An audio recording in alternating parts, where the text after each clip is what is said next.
Hello everyone. I wanted to come on for a real quick video just to talk about prayer and how we should really carefully analyze how we are praying, because the way that we pray and the standpoint from which we pray can definitely affect us and our thinking and how we believe our prayers are answered. So let me explain.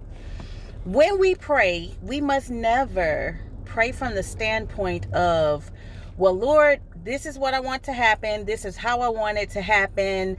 God, I think this is the best route to go. So let's go from here. Point A to point B. Boom, bam, thank you, ma'am. We can't pray from that standpoint. And you might be thinking to yourself, well, I don't pray from that standpoint. I pray and I know God is in control. But let me ask you this. When you pray and your prayers are not answered, or your prayers are not answered the way that in a timely manner, in a time that you think is acceptable, or if your prayers are answered in a completely different way, a way that maybe, you weren't considering, maybe not something that you were thinking about, are you disappointed? If so, you are praying from the standpoint of, this is the map that I have laid out in my head, and this is the way that I want you to answer it. The reason I'm bringing this up is because I recently prayed for something and it did not happen. It didn't happen in the way that I thought it should happen, in the time that I thought it should happen. And I'm a person that's always talking about faith and believing in God and letting God be in control. But I too fell, and of course I'm nobody special, but I fell into this trap of thinking, and it wasn't even until I started praying about this situation that God revealed to me my thinking. So when we pray, we must pray from the standpoint of, God, you in control. I have no idea how you're going to handle this. I have no idea how this is going to come forth, but you're in control. And I believe that we do pray those prayers of faith with certain things. Like, I don't know how I'm gonna get the money, Lord, but you're in control.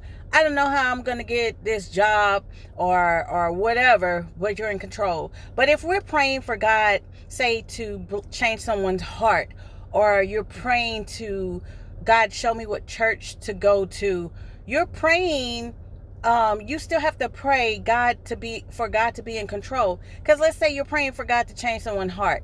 Year after year, it doesn't happen. Year after year, the person still has the same beliefs, or you still haven't found the church that you believe God is leading you to. You have no idea. Are you praying like, okay, Lord, so maybe by this time next year this person is going to see things the way that I see it, or this person is going to change, or I'm going to have a new church by January, or whatever the case may be. So I just want to have us be mindful that when we're surprised or even disappointed, what standpoint were you praying from? Are you praying from faith, or are you praying from the standpoint of you have a predetermined outcome and that's how you expect the prayer to be answered?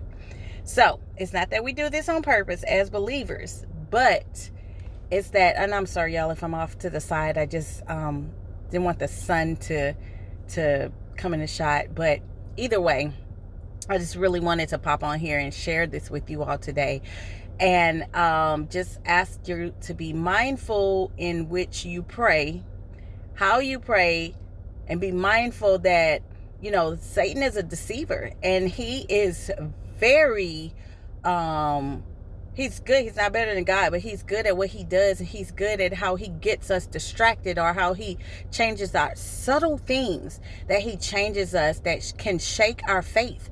So ask God to keep your eyes open to deception, and ask God to help you. Help you to be wise. Help you to be wise in what you do. And that's all. All right. I will leave you all with that thought today. And sorry for distraction at the end, but I will leave you all with that thought today, and I pray that you have an amazing day and that you are blessed.